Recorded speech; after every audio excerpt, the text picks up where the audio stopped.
బాలాజీనగర్ తండాలో పేదల భూములు కాజేయాలని చూస్తున్న నాయకులపై చర్యలు తీసుకోవాలని పీడీఎం జిల్లా అధ్యక్షులు షేక్ మస్తాన్ వలి డిమాండ్ చేశారు.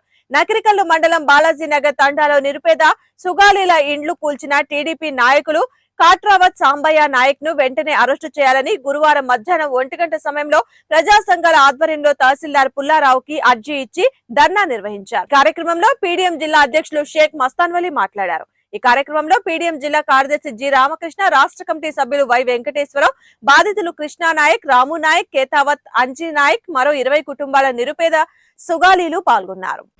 మిత్రులారా, 1998లో ఆనాటి కాంగ్రెస్ పార్టీ ఆనాడు ఎమ్మెల్యేగా ఇప్పుడు ఎవరైతే ఉన్నారో కన్నా లక్ష్మీనారాయణ గారి ఆధ్వర్యంలోనే వాళ్ళకి పట్టాలు ఇవ్వటం జరిగింది. అందులో కొంతమంది గుడిసెలు వేసుకొని నివసిస్తూ ఉన్నారు.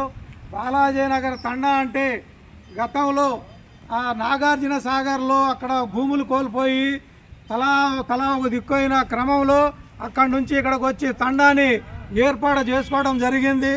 ఆనాడు ఆ గోపాల్ నాయక్ అనే ఒక నాయకుడు ఆ తండాని నిర్మించడం జరిగింది. అప్పటి నుంచి అక్కడ తండా ఏర్పడింది. క్రమేణా ఇప్పుడు పంచాయతీగా కూడా ఏర్పడడం జరిగింది. అందులో భాగంగానే గతంలో ఇచ్చినటువంటి పట్టాలని వాళ్ళకు కాకుండా చేస్తూ దాన్ని 1 ఎకరం 30 సెంట్లుగా సాంబయ్య నాయకు 2002లో పట్టా చేపించుకోవడం జరిగింది. గతంలో దాని మీద పెద్ద గొడవలు జరిగి గుడిసెలు తగలబెట్టడం, తలకాయలు పగలగొట్టడం, అది మొత్తం జిల్లా వ్యాప్తంగా పెద్ద న్యూస్ కూడా అవటం జరిగింది. కోర్టులో కూడా ఉంది ఆ సమస్య. అయినప్పటికీ కూడా మళ్ళీ దాని మీద ఉన్నటువంటి గుడిసెలను ఈరోజు మొన్న పడేయటము, ఆ మురికి కాలువ నీళ్లు మొత్తం ఆ గుడిసెల్లోకి పంపించటం, ఆ ఇళ్ళ మీద దౌర్జన్యం చేయడం జరుగుతూ ఉంది.